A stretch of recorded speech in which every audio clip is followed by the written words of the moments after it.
Good morning. This is Gaming Perspectives with Saul and Jolene. And today we're talking about, now Saul doesn't have a title, but I'll tell you, it's about systems that work with other games. I don't know what he wants to talk about. Sorry. Well, I think there's no short answer. That's the problem with this one, or short title. So I was thinking not years ago, but at previous episodes, I said D&D 5th edition isn't the all and be-all of all RPG. But he's changed his mind. Well, I hate to say yes, but so what I was thinking is that there's some systems out there that are not made to be generic, like D&D 5th edition, which was, I don't think it was made to be like GURPS, right? Or any other system that's supposed to be generic that you can insert any of your settings in, like a science fiction, cyberpunk, and all that other stuff. So it was made for a fantasy, medieval fantasy, let's say a Western European type of game. Okay. Like what traditional D&D is like. And I've said in the past that it's not made to do other things like maybe science fiction and stuff like that. But I've changed my mind a little bit because not too long ago, we went to Pacificon and I ran 2090, Low Life 2090, which is, I forget who made it, but it's the same people who made Low Life Fantasy, which what they did is they took D&D 5th edition and incorporated some elements of it's kind of like an old school OSR type vibe, but it's basically 5th edition, but they made it grittier and changed the rules enough that it plays like a different type of game. It plays more of I'd say Warhammer-esque type of feel where you can, it's easier for you to die, get killed. You don't have these superheroic characters or heroic characters. You're just playing low-level characters who can perish pretty easily in a very cruel world, which medieval Europe was exactly like that. You know, people died all the time from diseases and, I got a cut in my finger. Boop, you get whatever, and you die 2 months later in a terrible death. So I hadn't really looked at Low Life. 2090? No, Low Life, the fantasy game, Low Life Fantasy. And because I don't want another fantasy game. But I was looking for a game to replace, or to maybe, not replace, but make it easier for me to run a Shadowrun type of game. And Low Life 2090 came up on a Kickstarter. And I really liked some of the ideas they had. Now, I had heard of Low Life Fantasy, but I hadn't really looked at it. And then, so Low Life 2090 came up.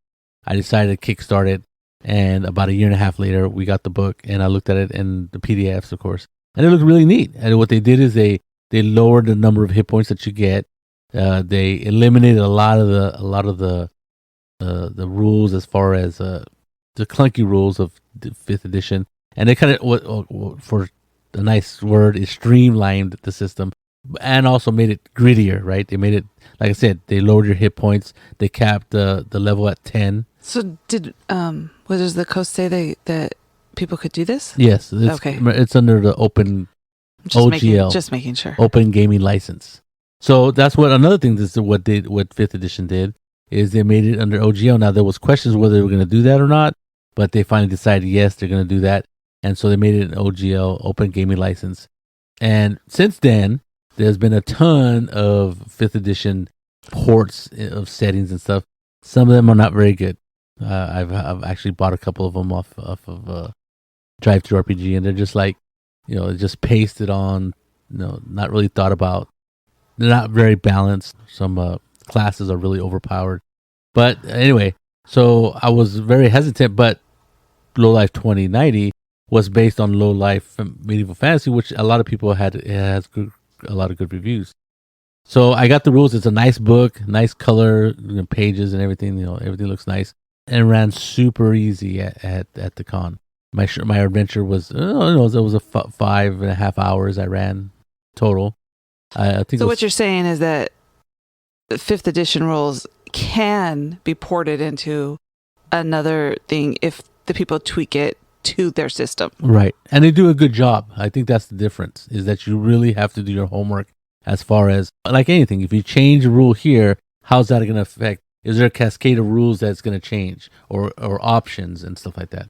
So obviously, when they started with a base of low life fantasy. So when they made Low Life 2090 and ported it to a different system of different setting of sorcery and cyberpunk, they already had a lot of work done, right? They had already done this book of fantasy, and they're like, oh, let's see what we can do with. I'm only guessing. They go, let's see what we can do with cyberpunk and sorcery, which is basically like a Shadowrun-esque type of game. And I really liked it. I mean, it like I said, the players, they had, it was a fun game. A lot of it had to do with the players, but still, it was easy enough to explain at a convention where, let's say, and nobody had played this game before, right? Right. Nobody that you played with had played it before. Yeah, at the convention. And because it was just published, literally, they sent me the book like 2 months before maybe a month or two before the convention. So what I'm saying is, if I try to run Shadowrun with people who had never played Shadowrun, right, and I gave them even if I made them pre-made characters, the game would have not been as smooth running as it did, because everybody already knew 5th edition. Oh, I roll a d20, I have to hit a task number. The only thing they changed was they added this thing called, comes from AD&D, called a characteristic roll and a tribute roll. Let's say you have a strength of 17 and you try to do something that's strength related, you just roll under your strength. Bada bing, bada boom. You roll under strength on D20, you made it. If you roll under. And if you roll like half, like if you, let's make it easy for my math skills, because I don't have very good math skills. So let's say you have a 16 strength, and you roll 8 or less, then it's a great success. That means you get extra stuff. You don't just succeed, but something special happens, which is pretty neat, because it's something that's lacking in 5th edition D&D. But it's pretty neat, and it's super simple. Everybody knows what their attributes are. You might get a bonus or a penalty of -1 through 3. They say keep it simple. Do not get crazy numbers. We don't want to deal with crazy numbers. So it went really well, which was what I was hoping for in a Shadowrun-esque type of game. So it'd be fun. So one of our other friends. So I really liked the book, and we were playing Shadowrun with our friend Jim, and he's having a hard time dealing with the rules. Now, we've talked about Shadowrun, how it's a very complicated game, blah blah blah.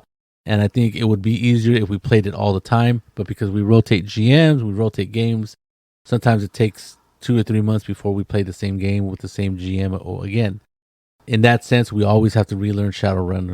And so Jim, the GM, was having a hard time dealing with that. When they sent me the PDF of this game from the Kickstarter, I said, hey, they're coming out with that. Do you guys think about switching over?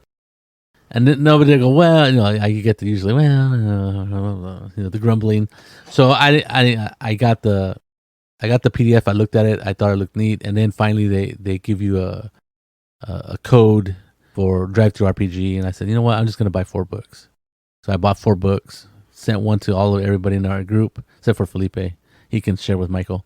And because they both live in Portland. And I said, there's a book. Well, let's see if we want to play this. And Jim is really jazzed about it, of course, because he, like I said, he loved the world of Shadowrun as I did, but he had a hard time running it, as I do as a GM. Well, yeah, because if you don't play Shadowrun all the time, then you forget, and it's not so much forgetting as the rules are very complicated. So if you want to do something, you have to relook it up, and that can take a little while. And that's what you don't want in a role-playing game, right? Is constantly looking up stuff. So I was really surprised that, like I said, that 5th edition, which is not meant to be generic, worked really well with the system. I don't know that it's so much generic, because you said they tweaked it to go with their system. So they took the rules and they adjusted them. Right. Like, it's not exactly like GURPS or what's the other one, Savage Worlds, where the system is generic, and then they have all of these plaster on the settings. These settings and that's why when someone says, okay, make a character, you're like, there's 250,000 things I could do. I need parameters, right? Right. And that's what the settings do for both of those systems. Yeah. So that's a true generic system, whereas this one is actually 5th edition tweaked to go with these people's game. Correct. Like I said, I was really surprised that. But D&D isn't the only one that does that. Right. And that's what I was saying, is that I was kind of like, well, there's certain games that there's no system that can fit all settings and stuff. which I said that before in a previous episode, and I might give myself a little bit of a, what do you call it, exceptions here. So another system that is like that is 2D20, right? 2D20 is Modifius, as a publisher, Modifius, and that's their house system now. That's what they really like, that system. So the first... It's because it's a good system. I like it. There's some people that don't like it, believe it or not. But so they consider it too crunchy, which I admit. Okay. The first game was called, that used this system, was wasn't it John Mutant Chronicles, okay, which was published a long time ago. It's a anyway. So Jay Little is the person who made up the system, who's also the person who made the Star Wars, the Funky Dice system, as I call it. I forget what they call it now, but I think what he did is he incorporated some ideas from that system and just simplified it and got rid of all those weird dice and all these symbols, and just goes 2D20s.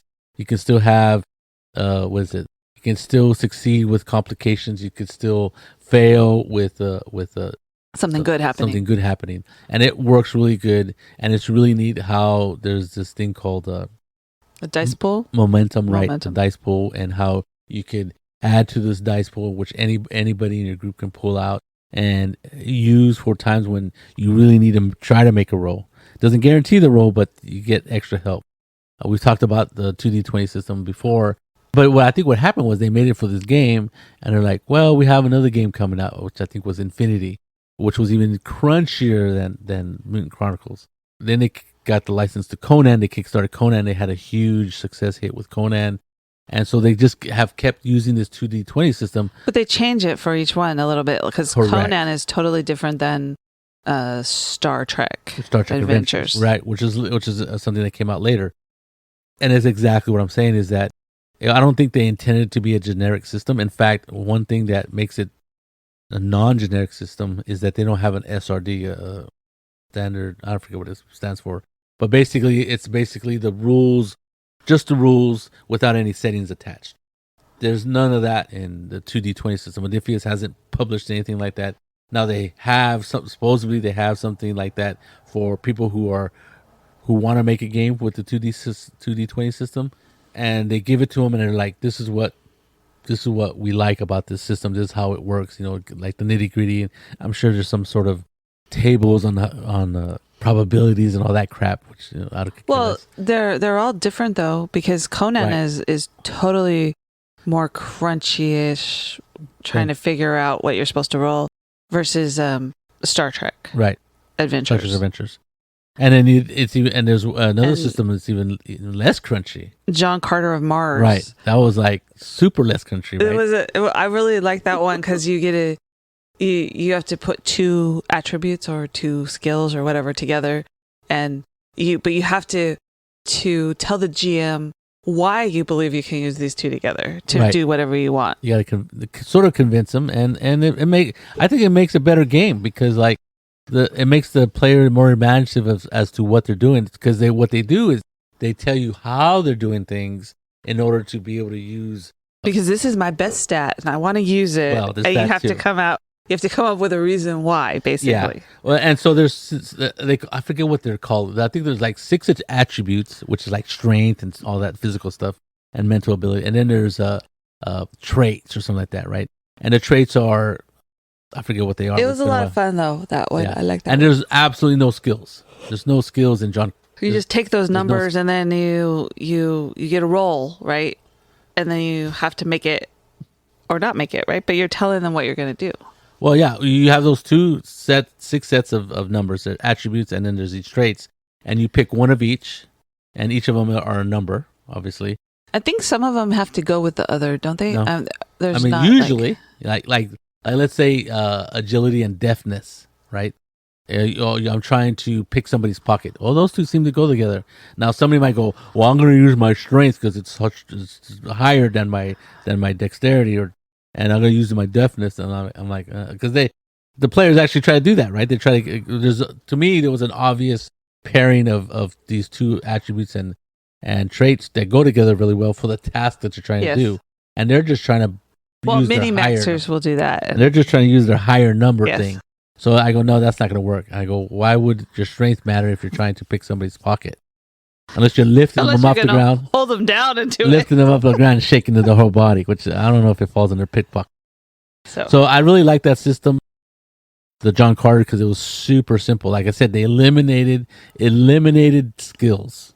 Wow. It was very interesting to play with the boys because they once they figured out what they needed to do to be able to tell you what they wanted to do, Right. then they became very creative in their way of explaining to you what Right. they were going to do and Or why these attributes or traits went together. Right. And for the task at hand. Yeah. It's I was when I read that, at first I had a hard time. What are the skills? I don't understand. And then when I explained it to people, going, well, I don't. There was a lot of that. There was a lot of explaining. There is no skills. You just try to convince me what traits and what attribute go together well for what you're trying to do.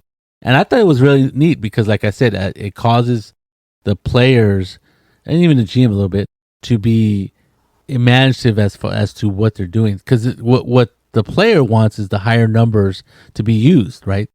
And if they can convince the GM that, so what happens is that the player has to convince the GM what two traits fit what the situation that you're trying to solve. So it makes the players become very creative in their solutions. Right.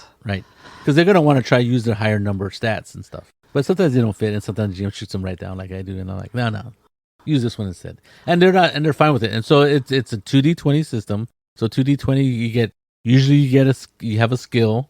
I mean, you have an attribute, and then sometimes you have a skill, and you add those two numbers, and that's what you have to roll under on a d20 to get a success.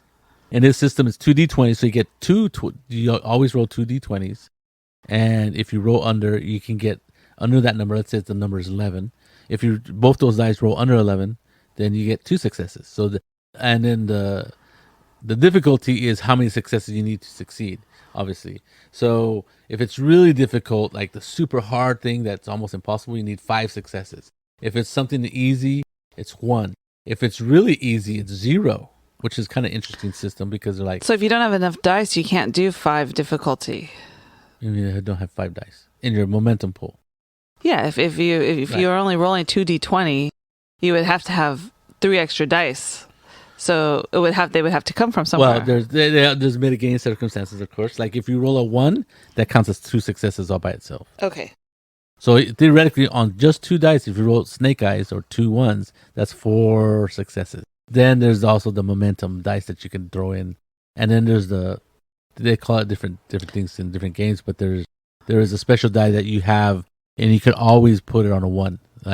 That's like your gimme, your Benny, your plot point or whatever, and you can use that anytime. Does John Carter of Mars have so in Conan, whenever you use a momentum, if you want to call it that, then the GM gets another dice to use? No, only if there's no momentum in the pool. Oh, you need a new momentum. Yeah. Like for example, what Jolene is asking is, and I've explained this before in when we talked about 2d20 systems, but I'll do it here real quick. If you only need 1 success and you get 2 successes, that extra success doesn't get thrown away, doesn't get disappear. You get to put it in the momentum pool. So that means some other player can pull that die out and use it to help their roll. So then, like something they have to do something really difficult, or not difficult. Well, not difficult. They just want to make sure they do it because it's important. They get to roll their normal dice, but if there's 1 extra die in the momentum pool, they can pull that out and roll 3 dice. So usually you save it for when you really need it. Right. Like when you have to walk across a bridge. Usually not. But let's say there's no momentum in the pool. In my group, that's an important thing that you need to do is walk across a bridge, because if you don't walk across a bridge, there's no momentum in the pool, you're stuck. You're like, oh, you really need to make this roll. You could get momentum, but what happens is you give the GM. They call it different things in Doom, in Conan. And Star Trek Adventures, they call it, I forget what they call it. But you give the GM... You give the GM their own momentum to use, basically, against you. Right. Which is kind of funny because, like, a GM can do anything they want, but this actively, there's a pile of chips in front of him that he can use anytime. That's the thing, right? You're looking at those dice, right? You need that momentum. And in Conan, this is important, right? Because you're not all that powerful sometimes and you need to do stuff. But by giving the GM a doom, you see those. If you're playing on an actual table, you see those chits or the dice in front of the GM that they can use. So if they have 5, you're like, do I really want to succeed that badly? Nice, building a wall of chips. Because, then he can use it anytime he wants to. Right. So it's a visual thing. Correct. Now, obviously, it has an effect in the game. Yeah. Felipe was really good at that. I'm a little bit less good at using my they call it threat I think they call it threat in Star Trek. Star Trek. Yeah. Doom in. So another thing about this 2D20 system, there's no set way of running the game. There's no hard and fast rules. Like I said, there's no 2D20 system, basic system out there. So every game is slightly different. Every game is uses different words and like I said, you can go from the Super Country Infinity, which has 3 types of damage, to John Carter where there's and a ton of skills, and to John Carter where there's no skills and damage is pretty simple. Right. You said that D&D 5th edition could be done. Other games could be done with it. Right. And you see the D20 system. 2D20 system. Modifius has done lots of games with it. Is there another one? Well, I mean, I probably can keep going on and on, but there is another one that I actually wrote down, and that was New Year Zero, right? Year Zero engine. I say New Year Zero. So this was, I think, the first iteration of this system was Mutant Year Zero, and hence why it's called the Year Zero engine after that. And then it came out with a couple games like Coriolis and stuff. And people Free League has continued to use that system to power other games. And I was really surprised because, like I said, I don't think they made Mutant Year Zero at that system and thought, oh, this would be a good generic system for all kinds of different settings. Because there's a lot of work that happens between Mutant Year Zero and, let's say, Tales from the Loop. It's a vastly different game. There's tons of difference in the game, obviously in the setting, but also in the way the game plays.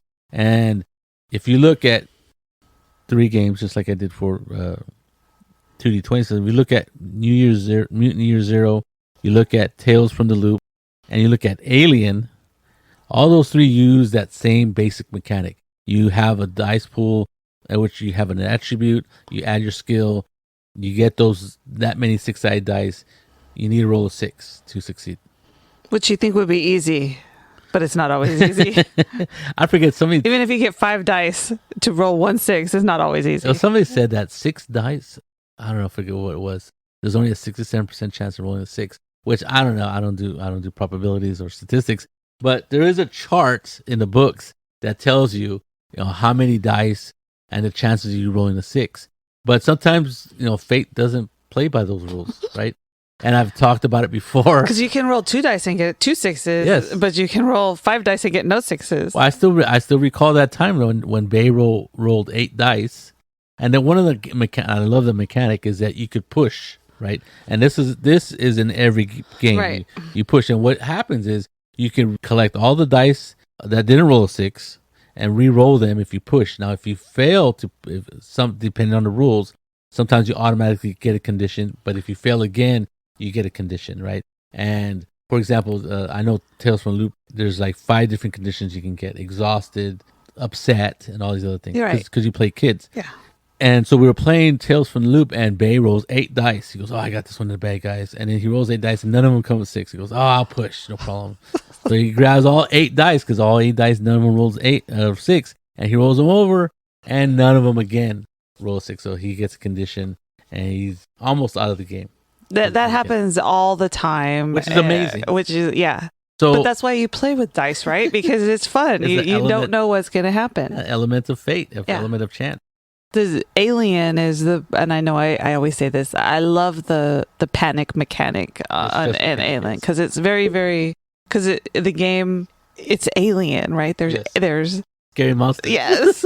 And so you're going to get stressed out, and you put those attributes together, you only get 3 dice, and then you're rolling and you don't make it, so you have to push to do whatever you're going to do, right? Yes, exactly. And I'm thinking, like, if you're looking at these 3 games, and there's more games, there's Coriolis, there's There's Twilight 2000 coming out. This they call it the Year Zero engine, and they didn't have an SRD. I think they're coming out with one now. Finally, Free League has decided. Well, Free League, a little. I think from what I remember reading is that they basically were working. They were like a bunch of people who were freely working on Mutant Year Zero, I think, or Coriolis or some game, and the people publishing it say, well, we're not going to publish this game anymore, and the people who were this community was saying, well, we want to keep working on it. And so the publishers of that game, I don't know if it was Mutant Year Zero or if it was Coriolis,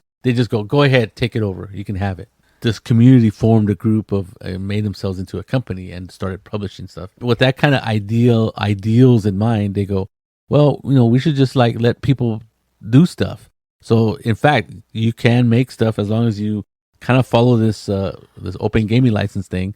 So you can publish stuff and sell stuff and make money off of it if you want, and sell it on Drive-Thru RPG or whatever. As long as you follow these stipulations, and I have never really looked at them, but that's because that would be a lot of work. And they're not taking any. They're not asking you to pay any money. Like a royalty fee or anything. They just go ahead because they're community based. We've talked about this before because when remember way back when they had the open license for what was it, the third edition. That's when people went crazy and created all of these different genres and things, and some of them worked, some of them didn't. It's the same idea, right? Now it's just that you see that these systems can you like the system but you don't like the genre that you're playing, or you like the genre but you want something different, so you take that system and you tweak it for your game. It may work, it may not, but you'll find out when it gets published, right? Well, in fact, I did that with New Year Zero engine. I got the basic ideas and I made my own. You didn't publish it or anything. No, but I made my own rules for Carnival Row that it was 14-page. Because you didn't like the ones that it had. Right, because it used the cipher system rules. I took all the ideas from that and I just made a 14-page rule book, and you guys made characters, or I might have made them for you, but I don't remember. I think you guys made them. I think we made them. Yeah, I think I made them. And bada boom, I had a Carnival Roll game that you guys ran an adventure in, and it took 3 days for a 4-hour adventure. But there you go. So obviously, barring any intellectual property rights, right?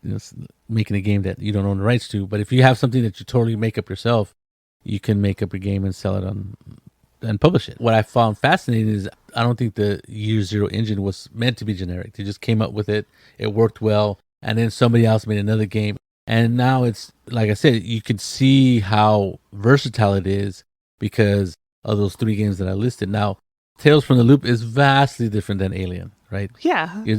Tales from the Loop is kids investigating local mysteries in an 80s that never was. And Alien is the alien movie where people are running around usually in claustrophobic spaceships being chased by monsters and freaking out every once in a while. And the rules, even though they have that shared base mechanic of adding your skill plus your attribute, rolling the 6, there's differences that make Alien totally different than like this, adding another stress die, and how that impacts the rules and how that impacts the game. And I really like it. I mean, I really like how it's been developed, and I really like how it worked. Like I said before, I probably would have thought, well, there's no one system, especially if you make it for a game like Mutant Year Zero. It's made for a post-apocalyptic setting. They have these cards that you use for different things. They have obviously skills and stuff like that. But because they tweak the rules each and every time and they do it well, like the Alien rules and the Tales from the Loop game rules are really well done for that genre.